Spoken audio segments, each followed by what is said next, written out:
My name is William Raff. I live here in New York City, and that's where I'm speaking from. And uh, I'm a survivor, 9/11 survivor. I'm also a docent at the National September 11th Memorial and Museum. But today I'll be speaking about 9/11, not as a representative of the museum, but as a survivor. Uh, Tuesday, September 11th, 2001, started off as a very ordinary day. It was a beautiful day, blue sky. It was 82 degrees Fahrenheit, just a perfect September day. Ordinary day until 8:46 when it became extraordinary. And all of the people who went to work that day were just ordinary people like me. Um, but some of them became extraordinary actors after we'll get to the bravery and the courage of not only the first responders, but the building occupants who helped others was quite an important thing to keep in mind too. So I was just reading email. I worked at a very large Japanese bank. They were open when we were closed because of the time difference. And I should say, by the way, I wanted to thank Ralph Krauss for inviting me today. I've gotten to know Ralph well over the years, and I really appreciate these opportunities to be in touch and tell my story. So it was just an ordinary day, reading email, eating a cinnamon raisin bagel, an orange, And then at 8:46, something happened. I didn't see it because I was on the south side of the South Tower. I worked on the 82nd floor. The first plane, Flight 11, struck the North Tower at 8:46. I didn't see or hear anything because I was quite removed from it, being on the south side of the South Tower. But one of my colleagues who was on the north side of the South Tower, he saw something. He saw smoke. And rather than just leaving, he ran around the floor and he banged on some glass doors. I was in a secure area, and he yelled, "Smoke, get out." I'm a New Yorker. You hear something like that and you get out, you ask questions later. So I started to evacuate down the stairs, and I was able to get down to the 44th floor sky lobby by about 9:01, 9:02. And there was a man with a bullhorn from the Port Authority. They own the building, still do. And he was saying with his bullhorn, "Return to your workstation. Do not evacuate. Do not go out to the plaza." It was a tragic misjudgment, but after the impact of Flight 11 and the North Tower, debris was falling out of the impact zone. Glass, jet fuel, metal, other things that were falling down into the plaza, and those who were trying to evacuate to safety were being struck by this falling debris. People were being killed. And so it was a tragic misjudgment to make this statement. But just as I heard it initially, that's when Flight 175 hit my desk. It hit on the south side of the South Tower toward the east, and I felt it, and I knew this is a terrorist attack. And if there's one plane and there's two planes, I better get out before the third plane comes. Well, we know now that there was a third plane and there was a fourth plane. They were both headed to Washington, D.C. One of the planes hit the Pentagon, Flight 77, and the other plane we believe was headed to hit the Capitol building, and that was brave passengers came together on Flight 93, and they took a vote, and they were going to storm the Capitol, the cockpit, where terrorists had taken over the plane. They had killed the pilot, and they were flying it, turned it around. They were flying back to the Capitol, we believe. And these brave passengers stormed the cockpit. Uh, and as soon as that happened, the terrorists crash landed the plane in a field near Shanksville, Pennsylvania, and everyone was killed. But their bravery, that was the first awareness, perhaps, of bravery, that ordinary people voted to take this act to try to take over the cockpit. And so many people's lives were saved. One can only think that if the plane had hit the Capitol, there would have been so many more lives saved. So this is what these brave people on Flight 93 did. And in the towers, ordinary people who worked there became extraordinary. They helped other people. Someone who had a mobility challenge, or someone in a wheelchair, their colleagues and others who didn't know them, these were strangers, they stopped and they would pick up the wheelchair and carry them down and help people with mobility issues. Ordinary people became heroes that day. They served others they knew and others that they didn't know. And by the way, it was the largest evacuation by sea. There's a documentary film called Boat Lift. In fact, I watched it recently, and it'll be shown in the 9/11 Museum. It's this extraordinary event where 500,000 people who were trapped downtown below the trade centers, they were evacuated by sea. 120 boats were called. All commercial boats available came to rescue these people, and they did. It was an extraordinary event. I walked down from the 44th floor after the second plane hit, but let me go back to something I didn't mention. So for the first slide, please. This is something that is lost to history. Probably nobody remembers it, but you're going to see the World Trade Center. In fact, this is a view that I had of the World Trade Center from my living room window. What's strange about this picture? Well, if you look at the North Tower on the right, the one with the big antenna on top, about a third of the building is dark. Something that I just happened to be standing at my living room window, and I noticed this. Very strange. It was probably in the 1990s. I don't honestly remember. And maybe there was maybe it lasted for a couple hours, but I just had time to grab this photograph. That's the view of the World Trade Center from my living room window. Okay. Thanks, Ralph. So being on the 44th floor sky lobby, the second plane, Flight 175, had just basically hit my desk. 23 of my colleagues were killed that day. They were not able to evacuate. I came down the stairs, and it was my good luck that they ended beneath street level in the concourse.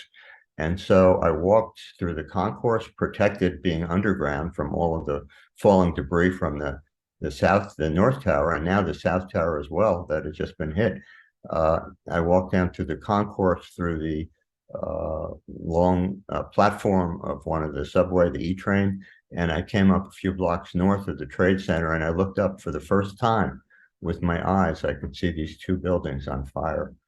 Horrific, horrendous, but I'm witnessing history.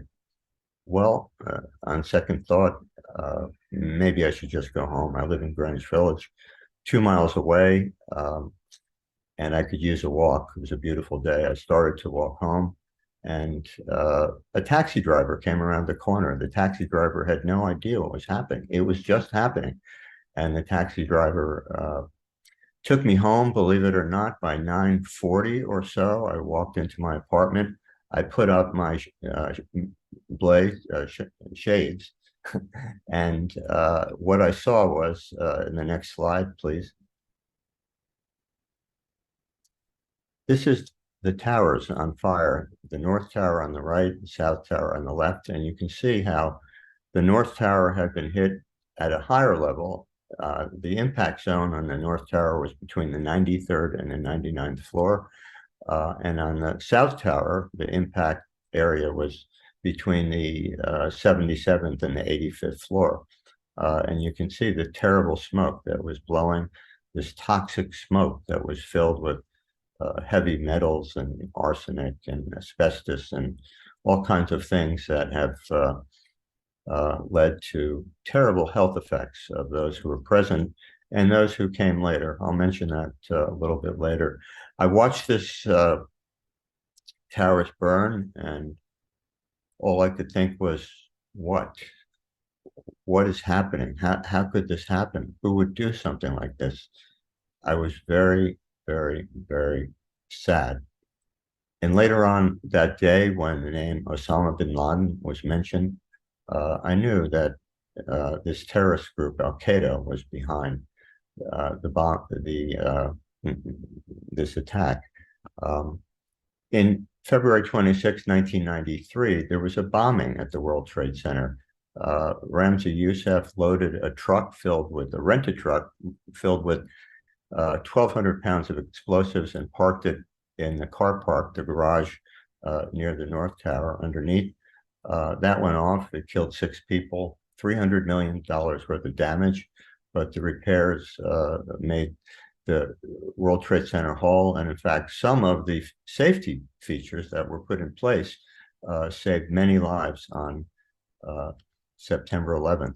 Ramzi Youssef was part of the same ideology of Islamist extremism that went back to perhaps the 1920s, when Said Qutb wrote a book that inspired this hate and destructiveness toward this country, the United States, mainly for supporting what they thought were, or they called, corrupt rulers in the Middle East, and for the United States support of Israel. And the intent of the attack was to have the United States pull out of the Middle East. Not only did they fail, but the United States went into Afghanistan just following 9/11 and destroyed Al Qaeda. Of course, the after effects, what came later in Iraq, and we know what's happening now, have led to some very, very tragic circumstances for all the people involved. So I watched out the window as the towers burned, and then what I saw was, the next slide, please. This is the South Tower. Even though it was struck after the first tower, the North Tower, it collapsed earlier, and that's mainly because it was struck on a lower floor. And this Flight 175, this Boeing 767, a very large plane, 283,000 pounds, was flying at 540 miles an hour, and it struck, did so much damage to the towers, but still, they were very strong buildings, and they stood, in this case, for 56 minutes. But because the South Tower was struck on a lower floor, the weight above it caused it to collapse first. It's a little more complicated, but that's the basic idea.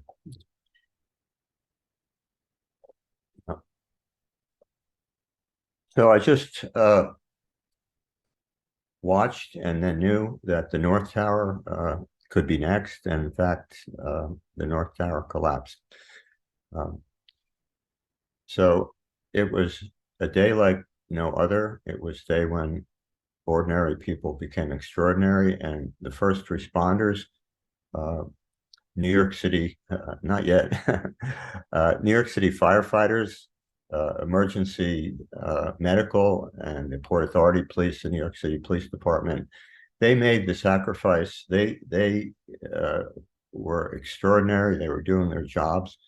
But because of the bravery and the heroism, especially of the firefighters, they came into the building to rescue people. It was not a matter of fighting the fire. That was impossible. The water systems and the hoses, they were not able to be used. So it was just a matter of going in and rescuing as many people as they did. They've saved so many lives. And in fact, when an order had been given after the South Tower was collapsed, at some point it was determined that the North Tower was at risk too, and an order was given to evacuate. The firefighters, many of them were with injured people, and they refused to evacuate. They risked their lives, they gave their lives to save other people.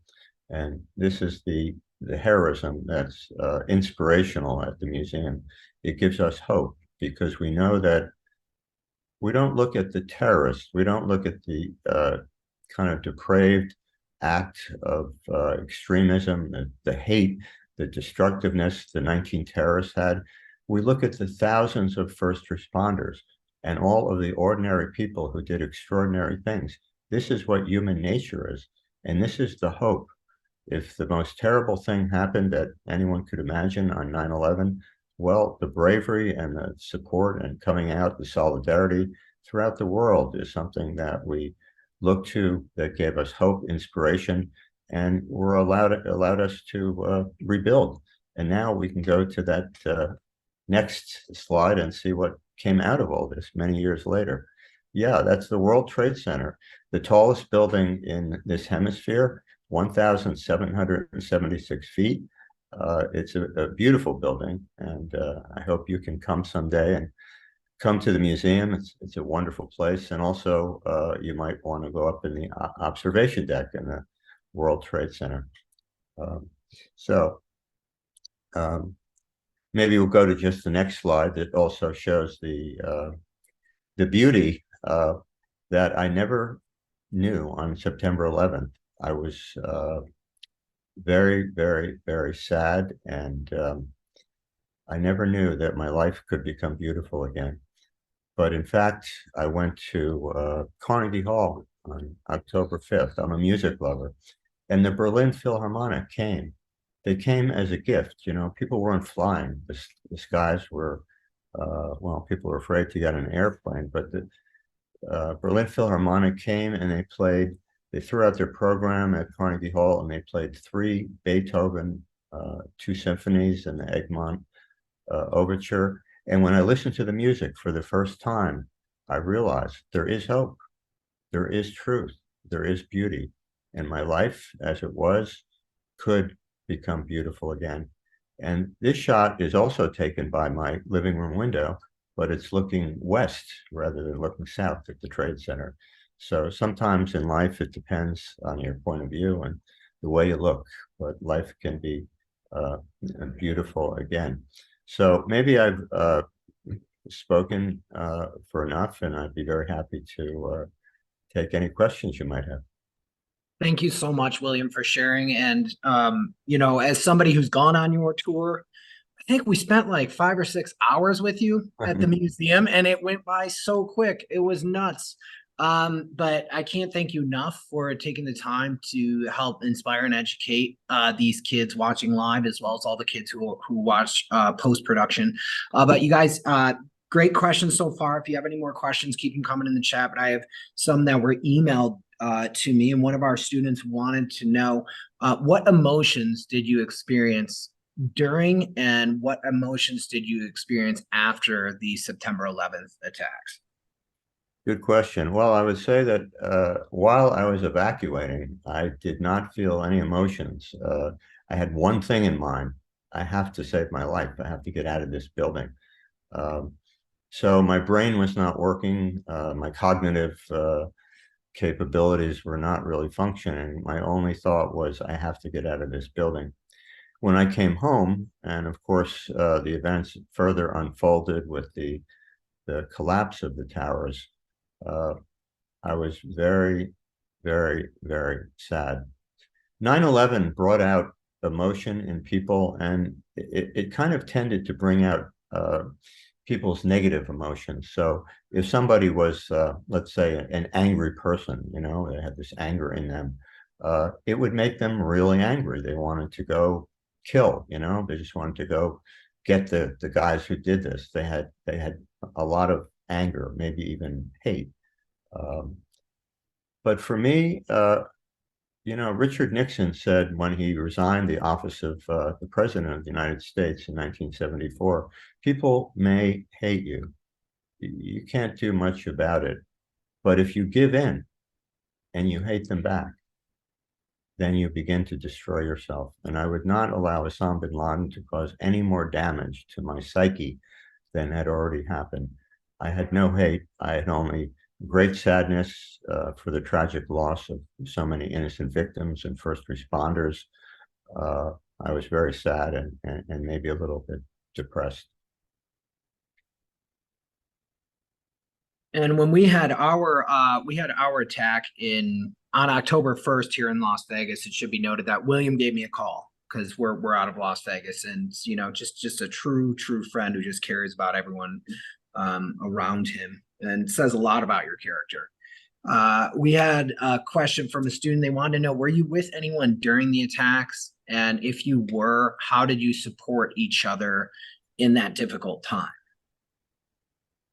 Well, prior to September 11th, mainly the contingency plans had to do with the fire.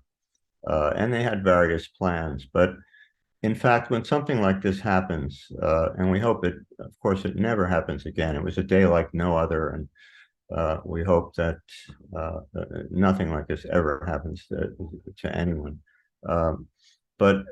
So the point I'm trying to make is that when something like this happens, whatever plans you have in place for evacuating a contingency and so on, they kind of go out the window, and everyone does what they think they need to do. If there are, police or others, firefighters around instructing people, they might help them know where to go to evacuate. Although I started to evacuate walking down the stairs from the 82nd floor with my colleagues in a calm and orderly way, after Flight 175 hit the South Tower that I was in, it kind of became everyone just was trying to get out. And in fact, they did. Almost everyone who was below the impact zone was able to evacuate, both in the North and the South Tower.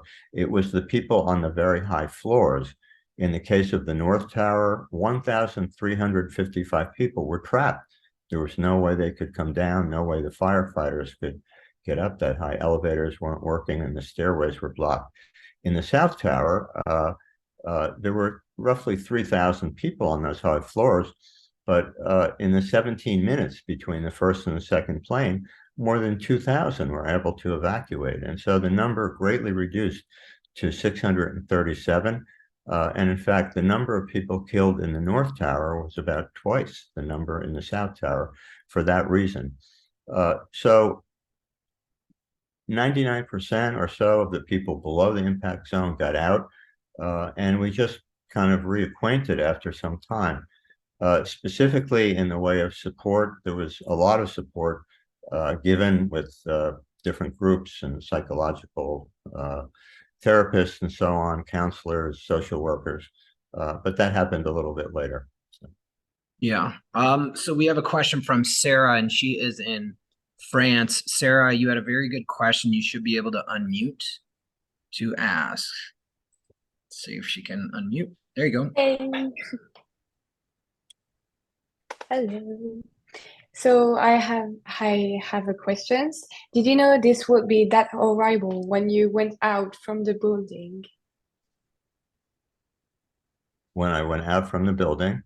Yeah. Did you get that? Like when you were headed out of the building, did you have any idea or any imagination that it was this horrific of an event? Thank you. As the events unfolded, things just got worse and worse. You can imagine sitting at my desk and I just hear someone yell smoke. That could mean anything. And in fact, around the world, the thought was that this was a much more benign kind of accident, that a small plane had hit the World Trade Center. In fact, there had been precedent because in 1945, a B-25 bomber, an Air Force plane, accidentally did hit the Empire State Building, and people were killed on a limited basis, and there was a lot of damage. So on 9/11, people thought maybe this is a small plane. I didn't know. As I mentioned, I wasn't thinking. I was just trying to get out. But as I walked down the stairs, as I got out of the building, and when I went outside and I saw what happened, it just got worse and worse and worse and worse. And then, of course, at the collapse, that was the very worst. It was unimaginable. And thoughts about what could even be worse. I mean, if I go outside or I go into the subways, will there be suicide bombers out there? There was just no limit to what the fear of what might be happening or would happen was there. So it's a very good question. Thank you, Sarah. Yes, excellent job. Miss Wilkerson's class, I'm going to toss it to you guys and see if you guys have any questions here in Nevada. Thank you for talking with us. Anybody have a question? Anyone? I just say that I'm a docent at the 9/11 Museum in New York, and I would hope we have many student groups that come and visit.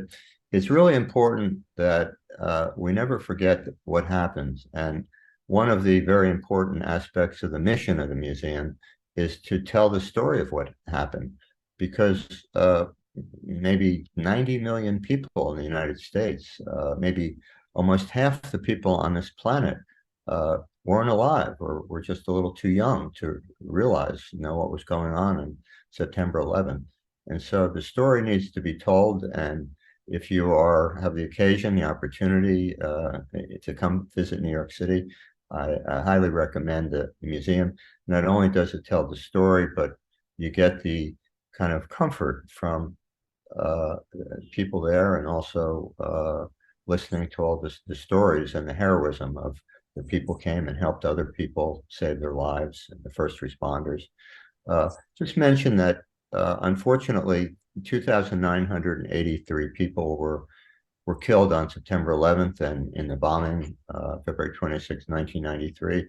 But since that time, even though there were 343 firefighters who were killed on September 11th, since that time, because of their presence on September 11th and workers after 9/11, more people, more firefighters were killed. The likelihood of a firefighter being killed because of 9/11, those who responded, was 1 out of 3 on 9/11. That is, about 1,000 firefighters responded, and about 1 out of 3 was killed because of the health effects of the toxic smoke and the dust that was breathed in by all the first responders and others. Another third of the firefighters have since died, and many of them are walking around with terrible ailments, lung problems and cancers.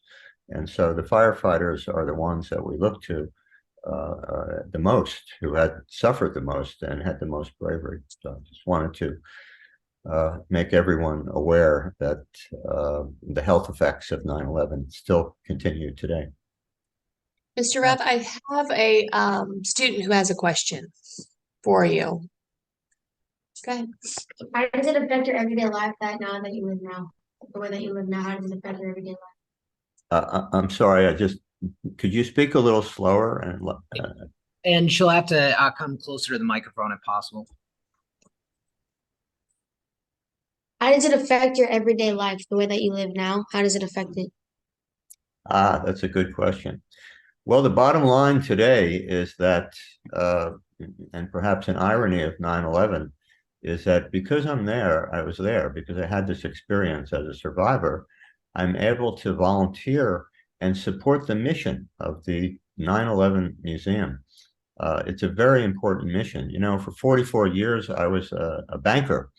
Bankers are perhaps not known for their empathy and compassion. Being a volunteer at the 9/11 Museum has made me more human, has made me realize that people are the most important thing that we have on this planet. And because I, had this brush, I could have died on 9/11, but didn't.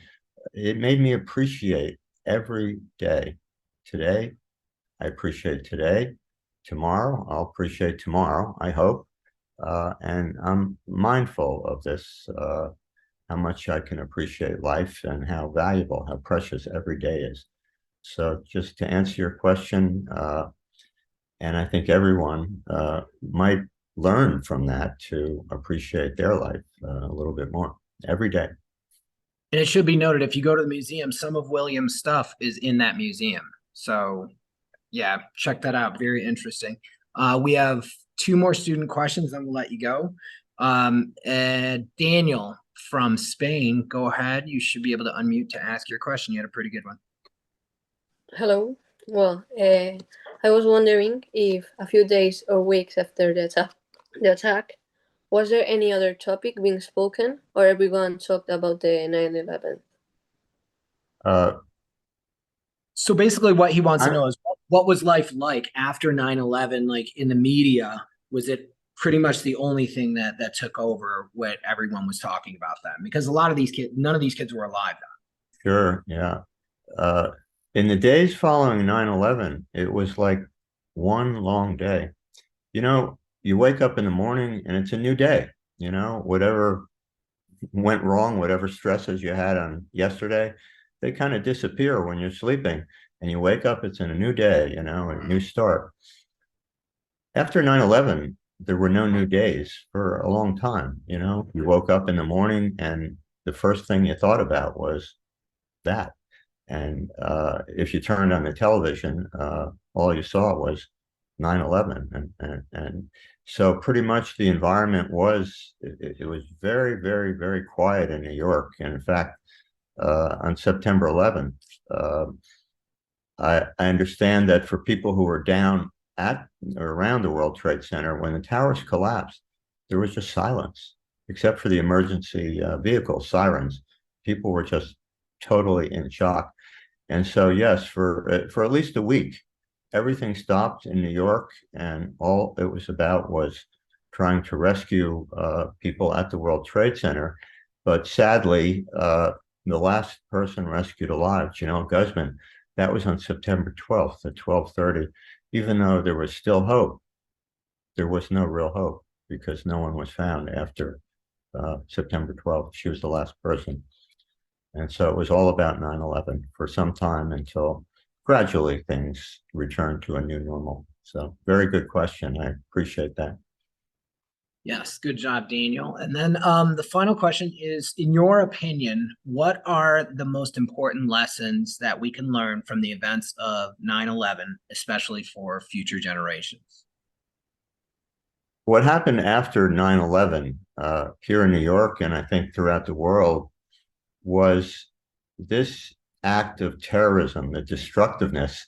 It woke people up to realize we can destroy this planet very easily. You know, we have nuclear weapons, or we can come together as people did. This act of terrorism was condemned by countries that are not our friends in the United States. Hamas, they condemned this attack. Iran, they condemned this attack, and North Korea. What I can say is that to make the world a little bit better place, it sounds simple, but it's not easy. To be kind to yourself.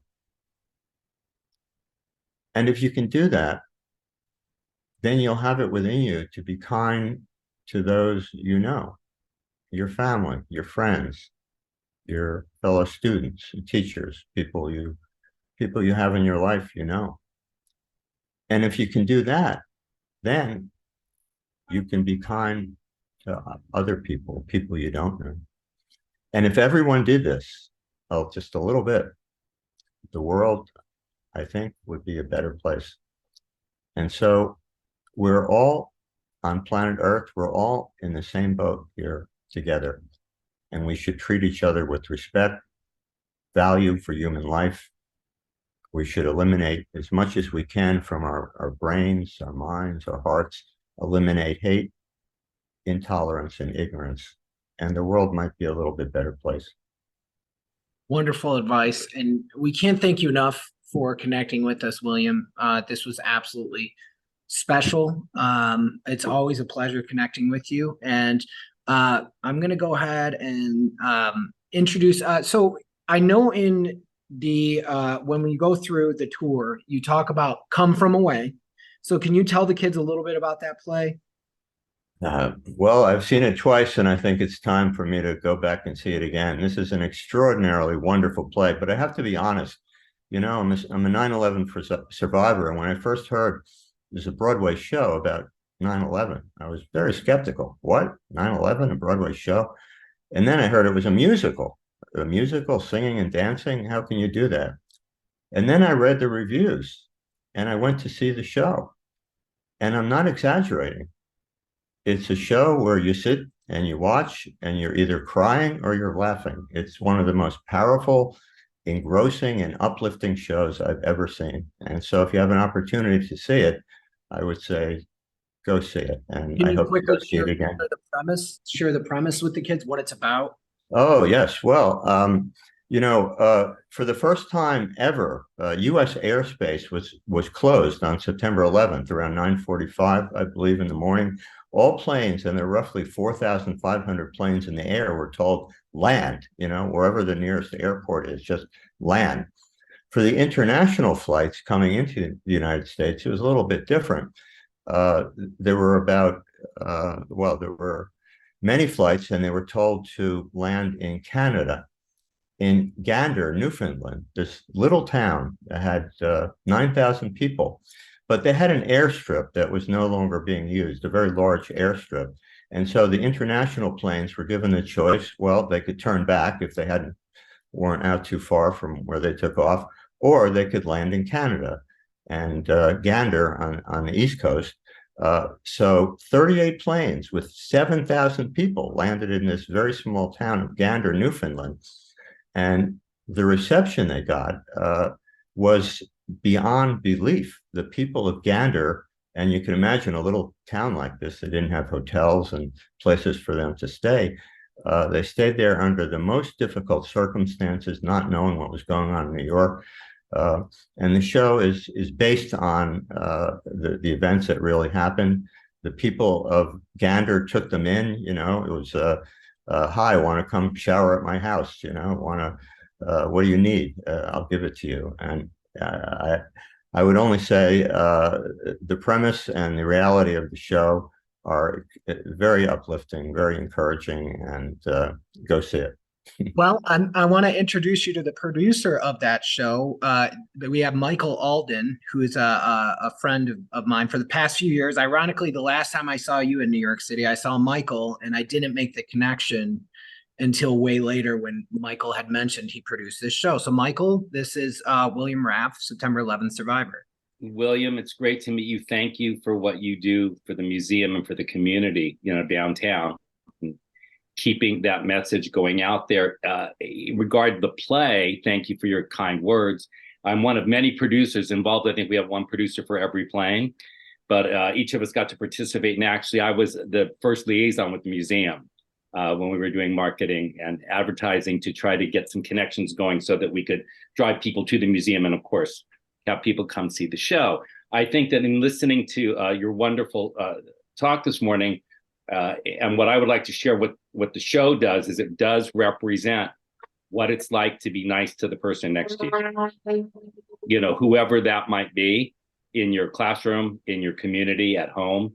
If we do learn to be just nice to that person to the left of us and the right of us, your goal of changing the planet but with kindness comes to fruition. I think that we, because of social media, think it's too big to tackle, and it's really not. Everybody's voice means something. And I believe that our show represents that. It's going on tour again next month, so you should look out for it in your community. I was very fortunate to have a play running during 9/11.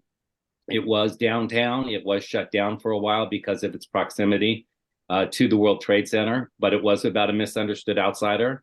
And when we reopened, we were flooded with people that wanted to understand what they didn't understand and to be kind to the people they didn't understand. And we happened to be one of the most sought-after ticket, which we gave away to the firefighters and to the firefighters' families, and to those who were lost, to their families and friends, to come and have a community place to experience compassion. So, thanks, Thank Ralph. you Michael, both. I know that your efforts and come from away have made the world a better place. I have a question for you, though, actually. Okay. I had mistakenly or correct, I don't know, before COVID, I had heard that some idea of maybe a movie, and I don't know what happened. There's a Any couple of things. possibility? Yeah, well, I personally will have nothing to do with that. Actually, there is a script. There's a few things that are out there. There's one is the documentary, which is really wonderful, called "You Are Here," Oh, yes, yes, which yes. is phenomenal. And I should also add, because we have kids here, this is what producers do. They discuss ideas and create them. And so he's a movie producer and theater producer. So I'll connect you two guys via email too. So you can also see the play. The play was captured. So for anybody that has Apple TV, Yeah. you can see it on Apple. absolutely. But the movie will happen. I think that, well, of course, we came out of COVID, and then you raise your money, and we won't get into this today, and then you have a strike. So There we go. the unions that we need to work with us to make the movie aren't working with us right now. I see. They need to learn a little bit of kindness, actually. Well, actually, if there's anything I can do to help you, you don't have to pay me. I'm a volunteer. I'll introduce you guys. I know we have a class that's about ready to go to their next period class. I know it's a Right. little later for our kids in Eastern Europe. So expect that text message and email introduction. But thank you guys for connecting with us. Yeah. Thank you, Ms. Wilkerson, for inviting us into your classroom. I will send Thank you. I will send the video later. Thank you guys. Thank you very much. Thanks so Thank much, you. Ralph. Bye guys. Thank you.